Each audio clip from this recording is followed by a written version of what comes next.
Segunda de Coríntios, segunda carta de Paulo aos Coríntios, capítulo de número 4, versículo de número 16. Por isso, não desanimamos. Pelo contrário, mesmo que o nosso homem exterior se corrompa, contudo, o nosso homem interior se renova de dia em dia.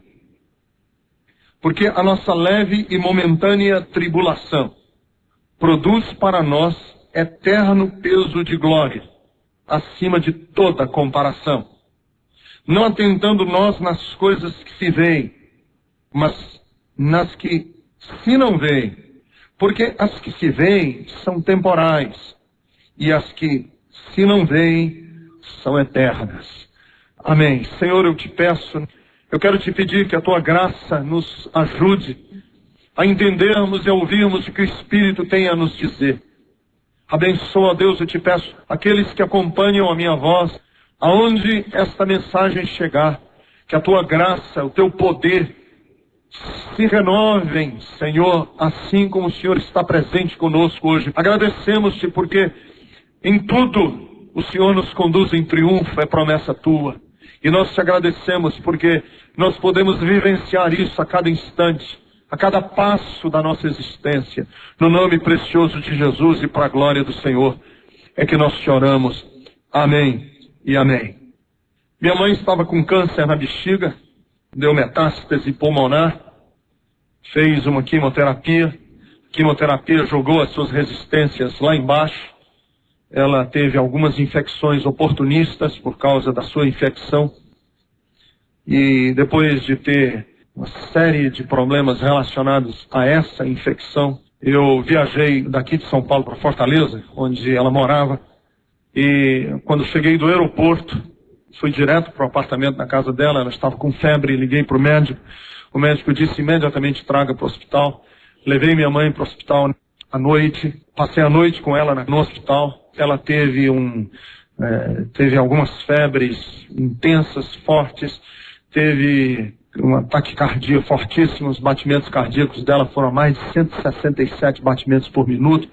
Ela teve insuficiência respiratória, uma embolia cerebral, embolia pulmonar, e o quadro se deteriorou. Ela foi colocada na UTI. Eu entrei na UTI, com a permissão do médico, e estive com ela alguns minutos, ela completamente lúcida. E eu me lembro com segurança, e vou me lembrar do olhar da minha mãe para sempre, quando eu tive que sair da UTI às 2h30, 15 para as 3 da madrugada, e as nossas mãos se tocaram pela última vez naquela noite. E o olhar de minha mãe era sem ela poder falar, porque ela estava com insuficiência respiratória, taquicardia altíssima, monóxido de carbono e sem poder respirar direito. E a médica proibindo ela de falar comigo. E o olhar dela para mim foi um olhar de: meu filho, não saia daqui, fique comigo nesses instantes. Completamente vulnerável, completamente abandonada ali dentro daquela UTI. Eu tive que sair. Eu estive com o médico na UTI, e o médico me disse: não há mais nada que ser feito, não está respondendo a nenhum remédio, está com insuficiência renal. Ela teve uma convulsão, teve 2 convulsões cerebrais, ela está completamente desenganada, não está respondendo a nenhum remédio, só está respondendo o último remédio, que ela ainda responde um pouco, a dopamina, que sustenta a pressão arterial.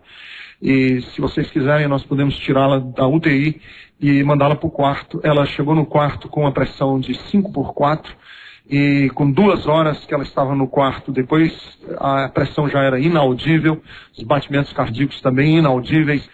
Ela estava assim já, quer dizer, uma semana depois que ela esteve no hospital, 5 dias de UTI, e agora ela estava no quarto comigo, e ali no quarto ela ainda pouco de lucidez. Eu conversei com ela, oramos juntos, ela respondeu a minha oração, repetiu a oração comigo, e isso, a Jerusa estava aqui em São Paulo, ela veio para o culto, a médica falou que nem a dopamina mais respondia, nós tiramos a dopamina, a pressão arterial começou a cair, e simplesmente começou a melhorar, a pressão arterial subiu de novo para 12/8, alguma função renal, e os médicos ficaram surpresos. O que está acontecendo? Ela era para ter morrido de ontem para hoje, não morreu, e não morreu de quinta para sexta, nem de sexta para sábado, nem de sábado para domingo, de domingo para segunda, e segunda-feira, eu segurando na mão dela, ela deu o último respiro de vida e passou desta vida para outra. E ninguém passa por essas experiências. Eu passei 4 dias, de quinta para sexta, de sexta para sábado, de sábado para domingo, de domingo para segunda, sem dormir, ao lado da cama dela, acordado, todos esses momentos. Às vezes eu não conseguia resistir, e por cima da cama mesmo eu dormia, mas sem soltar a mão dela. Eu tinha feito uma promessa, eu fiz a promessa a ela, a última vez que ela estava lúcida, que eu seguraria na mão dela até o último respiro de vida dela. E eu disse exatamente como era o processo de morrer. Eu disse: mamãe, morrer é da seguinte maneira: eu vou ficar segurando a sua mão do lado de cá, a senhora vai respirar pela última vez, e Jesus vai segurar da sua mão do lado de lá. E eu só vou soltar da sua mão do lado de cá na hora em que Jesus segurar da sua mão do lado de lá. E os anjos de Deus com Jesus vão te conduzir ao seio de Deus Pai. E falei exatamente para ela como seria. E cumpri a minha promessa. Fiquei com ela até o último minuto. Não arredei pé da cama nenhum instante. Nem para comer, nem para tomar banho, nem para coisa alguma por 4 dias. O que foi que eu aprendi com essa experiência? É isso que eu queria repartir com vocês. Porque essas são experiências fortes que eu não podia simplesmente vivenciá-las e aqui vir pregar sobre um outro assunto e falar de outro assunto, simplesmente falar de outras coisas. Algumas coisas que eu aprendi eu quero repartir com vocês. Primeiro, eu aprendi a lidar com a fragilidade humana. Primeira coisa, eu aprendi que nós somos frágeis, todos nós. Mas uma fragilidade não física, uma fragilidade existencial. Às vezes eu vejo pessoas arrogantes, nariz empinado, gente com a testa para cima, cuspindo para o alto. Minha mãe foi uma mulher muito forte, muito forte. Meu pai foi um preso político em 1964. Minha mãe foi à luta quando meu pai estava preso, estava grávida de gêmeos. Ela não desistiu de batalhar, não desistiu de ir à luta. Ela foi uma mulher que lutou a vida inteira, não tinha medo de coisa alguma. Mas naquele dia que eu deixei minha mãe na UTI, e quando o olhar da minha mãe foi dirigido a mim, era o olhar de uma meninazinha. Eu sentia minha mãe como se fosse uma criancinha, que eu estava deixando na UTI. E o olhar dela era: não me deixe só. E toda a força existencial de uma mulher que viveu e que batalhou e que não teve medo de enfrentar a vida, naquela hora eu vi que ela era uma pessoa frágil. E eu quero dizer para você hoje o seguinte: todos nós somos extremamente frágeis. A mensagem do Evangelho é esta: que por mais autônomos que nós pareçamos, mais independentes que nós estejamos, por mais capacidade que nós tenhamos, por mais que a gente tenha resolvido na nossa cabeça problemas existenciais, por mais que a gente tenha resolvido os problemas os mais difíceis, irmãos, amigos, senhoras e senhores, nós somos pessoas frágeis, extremamente frágeis. Há momentos em que a gente se sente só, há momentos em que a gente não tem coragem e a gente precisa de alguém do nosso lado. E a mensagem do Evangelho é esta. Esta é a grande pregação do Evangelho. Você não foi criado por Deus para ser independente. Você não foi criado por Deus para enfrentar esses momentos sós. E não há homem ou mulher que seja tão forte que enfrente esse momento de cabeça erguida, que enfrente esse momento sem medo, que enfrente esse momento sem hesitar. Todos nós hesitamos, todos nós nos sentimos frágeis. E eu quero dizer para vocês, não é nem má notícia nem boa notícia, é a realidade da vida. Todos um dia vamos enfrentar essa hora, esse momento frágil da vida, em que não há mais nada que ser feito, em que os médicos balançam a cabeça e dizem: não tem mais nada que a gente possa fazer, os remédios não estão tendo resposta, o tratamento não está fazendo, não adianta entubar, não adianta fazer hemodiálise, não adianta fazer mais nada. Essa é a hora que nós somos frágeis, e somos mesmos, não tem bom. Nessa hora não se sinta só e desamparado. Jesus sentiu-se só e desamparado na cruz. Foi na hora do grito da cruz em que ele disse: Eli, Eli, lama sabachthani, Deus meu, por que me desamparaste? É a hora do abandono, é a hora em que a gente precisa de ter a certeza de uma coisa: do caráter de Deus. Fé é essa certeza de que o caráter de Deus é inabalável nessa hora tremenda da vida. Então, eu aprendi a fragilidade humana. Naquela hora eu vi o que é ser frágil. Naquela hora eu vi o que é se sentir só e se sentir criança de novo. Uma mulher com 68 anos de idade, o olharzinho dela era o olhar de uma criança me pedindo que eu não deixasse ela só. E eu quero dizer para você, jovem, talvez você diga assim, eu tenho a vida inteira pela frente, as coisas eu vou resolvendo, eu não tenho medo de nada, eu sou corajoso. Não é assim, não é assim. Essa é uma hora que eu aprendi que nós somos tão frágeis. Não é frágil fisicamente, não é frágil emocionalmente, não. Somos frágeis existencialmente. Nós dependemos e fomos criados para vivermos com Deus. Segura na mão de Deus. Por isso que o texto diz, prepara-te, ó Israel, para te encontrares com o teu Deus. Um desses dias eu estava lendo uma história de guerra. Eu não sei se é verdade ou não sei se, mas serve como ilustração. Foi um general que estava na guerra com os seus soldados, e ele era esse general autoritário, esse general fortíssimo. E eles foram para a batalha, e ele dizia sempre que as pessoas não podiam ter medo. Não temam, não temam e não temam. E lá na batalha, eles foram cercados pelo inimigo, e o inimigo começou a atirar, e esse general morreu no colo de um soldado raso, cabeça no colo do soldado raso, ele morreu. E o soldado raso, quando voltou da batalha, estava completamente desiludido da vida e desiludido de tudo. E ele foi conversar com um psicólogo, dizer que ele não acreditava mais em nada, não acreditava na vida. E o psicólogo perguntou a ele por quê. Ele disse, porque o general que morreu no meu colo, eu tinha a ideia de que ele era o homem mais forte, que ele era o homem mais capaz, que ele era o homem mais destemido que eu já conheci. E na hora que ele estava morrendo, eu percebi que ele estava com medo. Aquele general que eu acreditava que nunca teria medo, naquela hora ele teve medo. E o psicólogo disse, isso não deveria lhe desencorajar na vida, isso deveria lhe encorajar na vida. Porque aquele general, na hora de morrer, mostrou que nós somos, em última análise, humanos. E a humanidade dele se revelou para você com toda a exuberância. Deixa eu dizer para você, meu querido, nós somos humanos, nós não somos máquinas. E a gente teme, e a gente tem medo.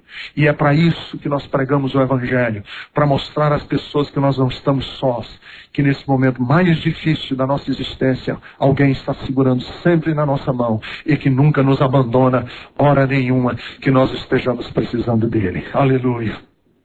Que foi a segunda coisa que eu aprendi nessa minha jornada com a minha mãe. Segunda coisa que eu aprendi foi o valor do relacionamento com Deus. O valor de um relacionamento com Deus. É interessante que minha mãe estava com dores tão tremendas, ela teve hemorragia estomacal, no estômago, por causa da insuficiência hepática, sangrou pela boca, sangrou pelos dentes. E da noite de sábado para domingo, minha mãe estava com dores que são indescritíveis, irmãos. Dores que não tem como se descrever o tamanho daquela dor. O pastor Alisson, da Bethesda, ficou cantando no ouvido dela. Eu citando o Salmo 23 no ouvido dela, baixinho. E ela urrando de dor. Porque ela passou muitos dias na UTI e tinha muita diarreia.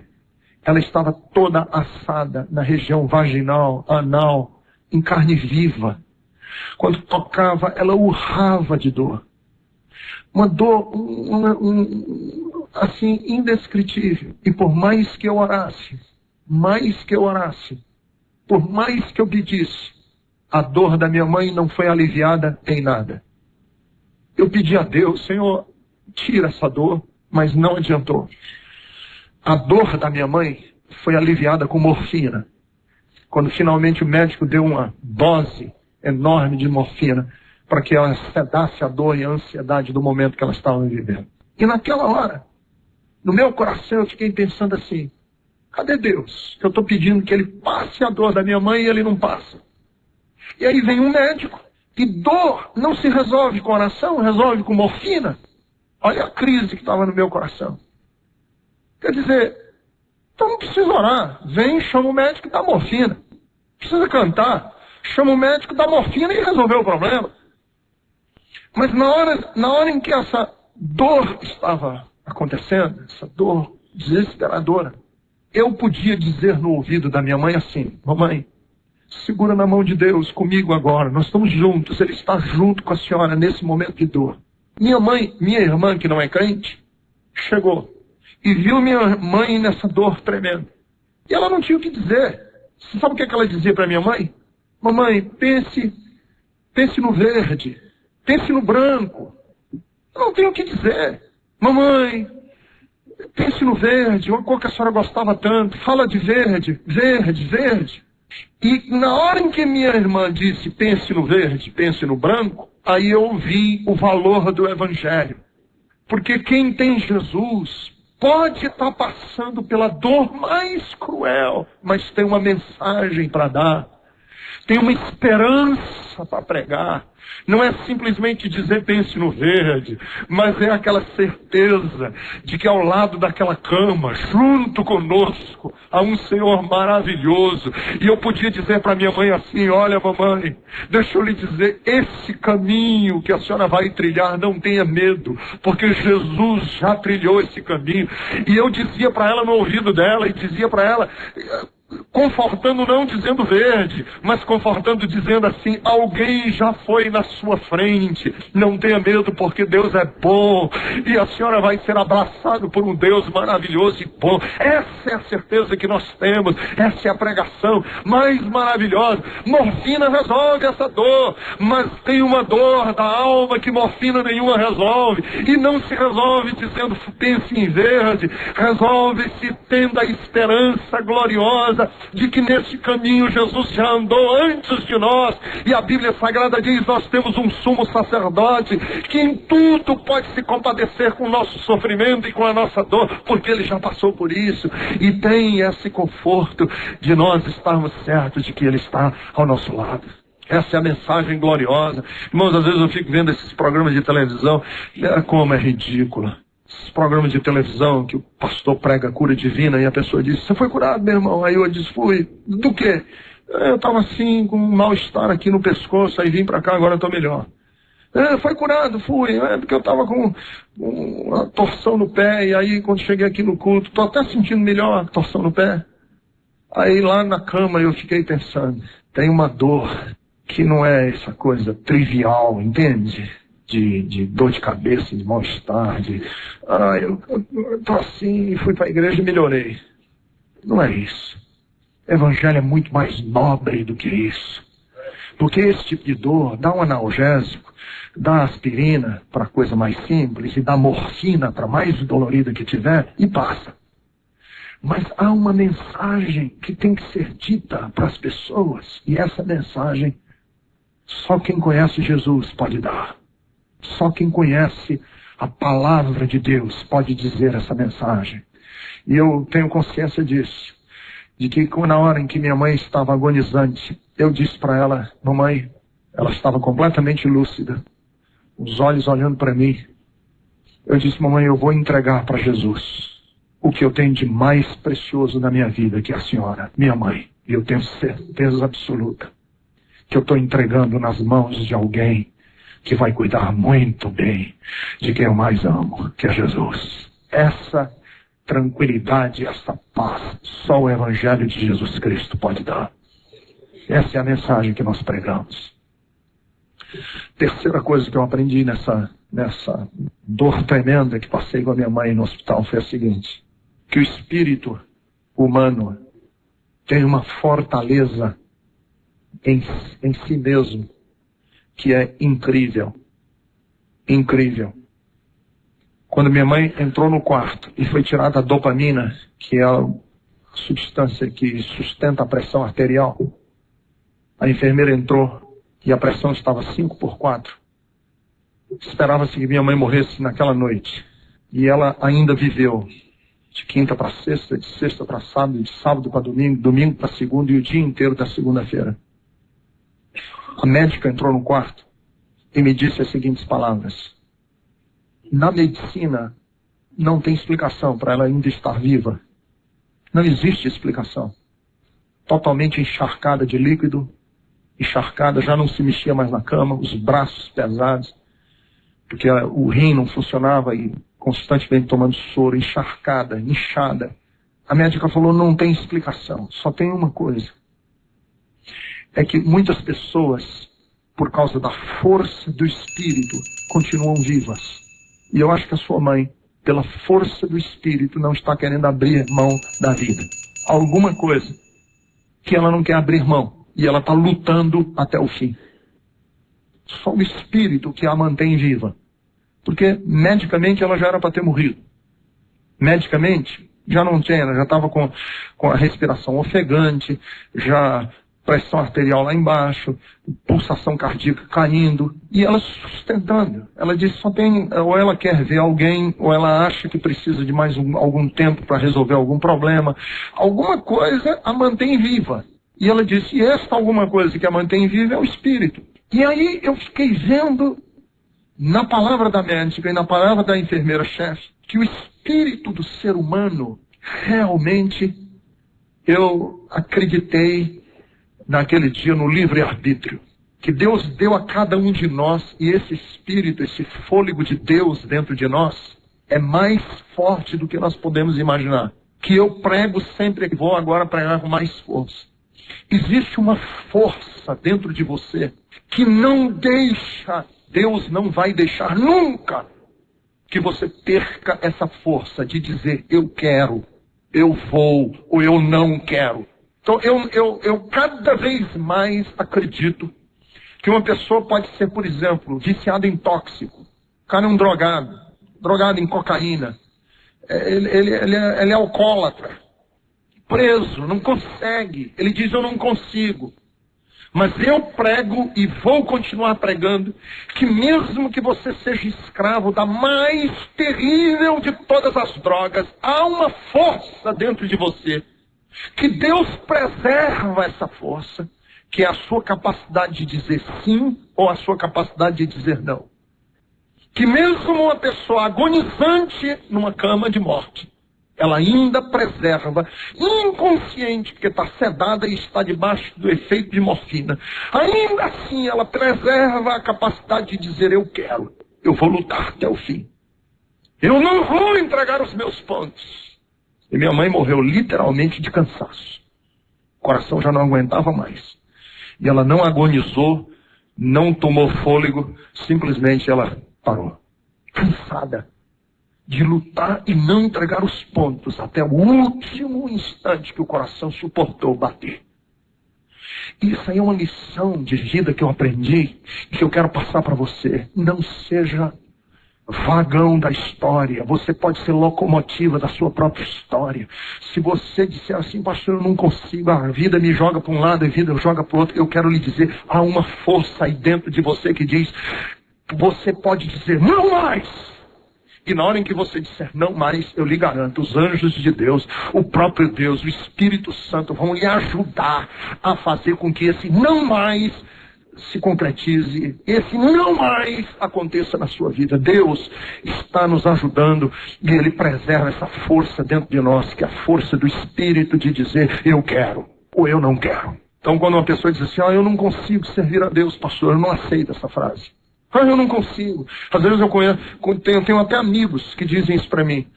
Eu tento ser um cristão verdadeiro, mas eu não consigo. Isso não existe. Você não quer. Porque se você quiser, você consegue. Você não quer.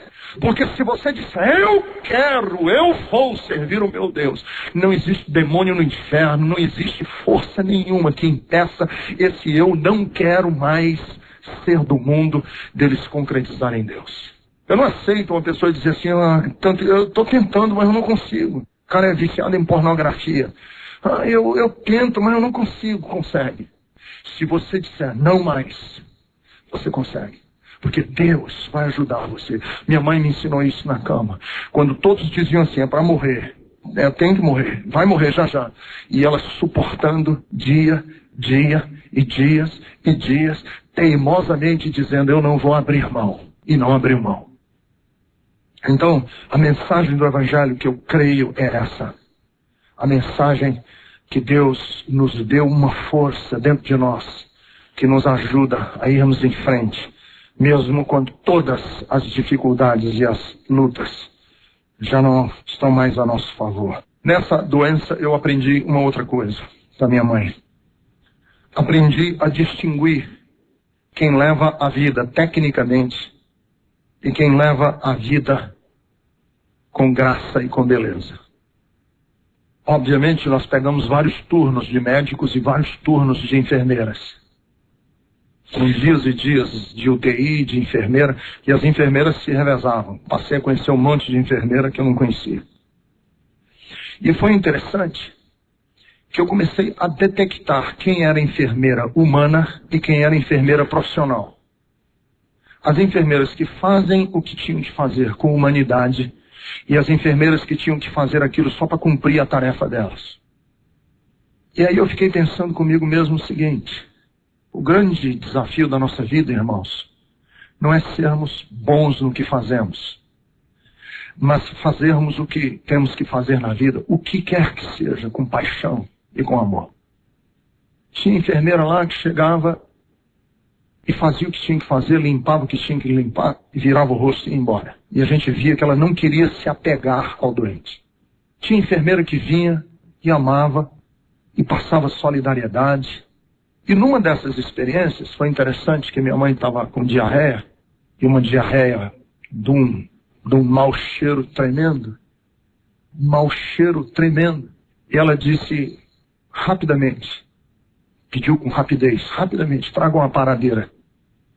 E eu corri no banheiro com rapidez, entreguei a paradeira, e na hora que eu estava dando as costas para ir embora do quarto, minha mãe diz assim: não, quem vai colocar a paradeira é o Ricardo. E eu falei: mamãe, deixa outra pessoa, constrangedor e tal, colocar a paradeira. Ela disse assim: nenhum pastor é pastor de verdade se ele não souber colocar uma paradeira na própria mãe. E aí eu coloquei uma paradeira nela e aprendi uma lição. Pastor não é chegar aqui e pregar uma mensagem técnica.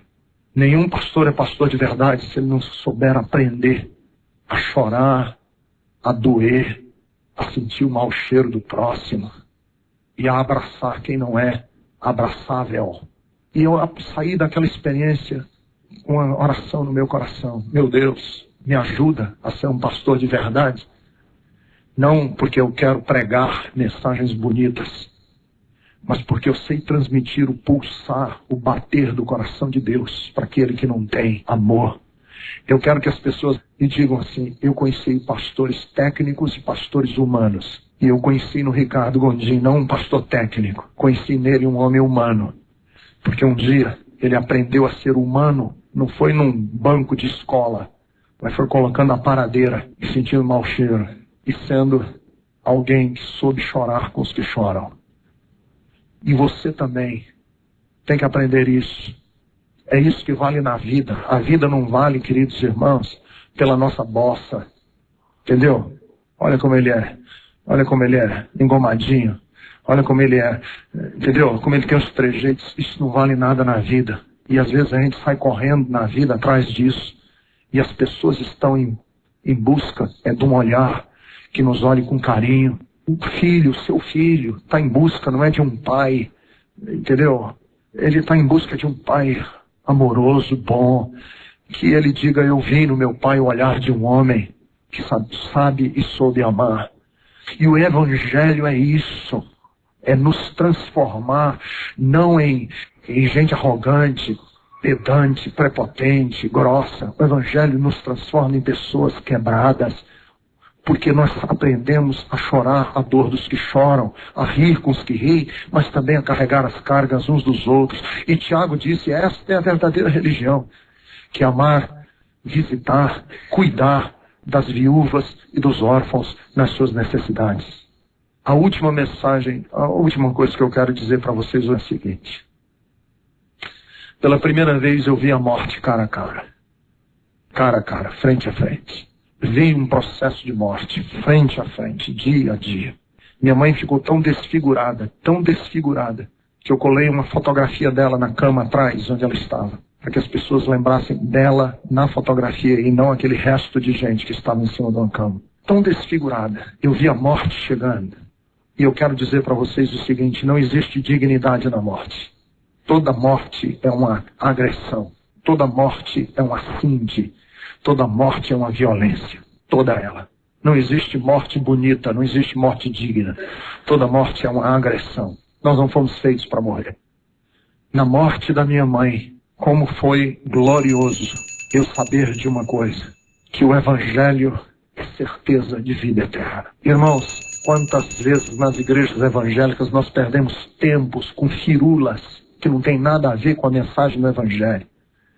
E o Evangelho é a preparação de homens e de mulheres para aquela hora. Evangelho é pregar para homens e mulheres sobre a hora da morte. Nós não pregamos o Evangelho para nos fazer gente bonita e resolvida só. O Evangelho é uma preparação. Jesus disse: quem crê em mim, ainda que esteja morto, viverá. Jesus disse: quem crer nas minhas palavras não entrará em juízo, mas já passou da morte para a vida. A mensagem do Evangelho é uma mensagem de esperança para a hora da morte. Como é confortante você saber que as palavras de Paulo têm força.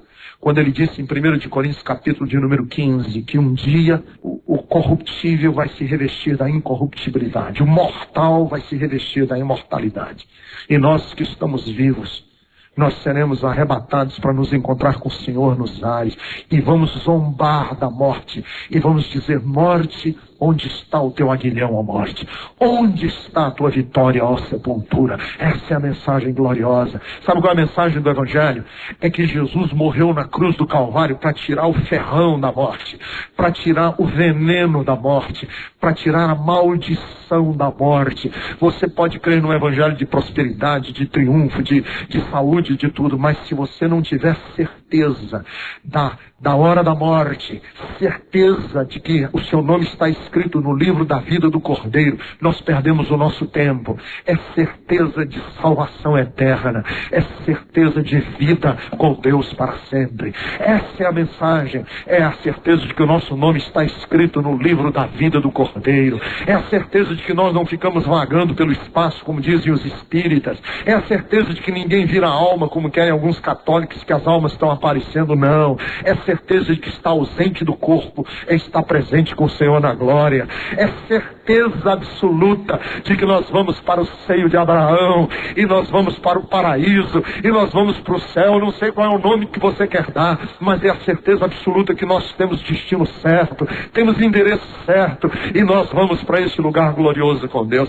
Eu saí daquele lugar, sofri, chorei, padeci, mas na hora em que minha mãe deu o último suspiro de vida, eu estava segurando na mão dela, e eu disse: todo mundo na sala, que começaram a chorar, e eu disse: calma, calma, calma.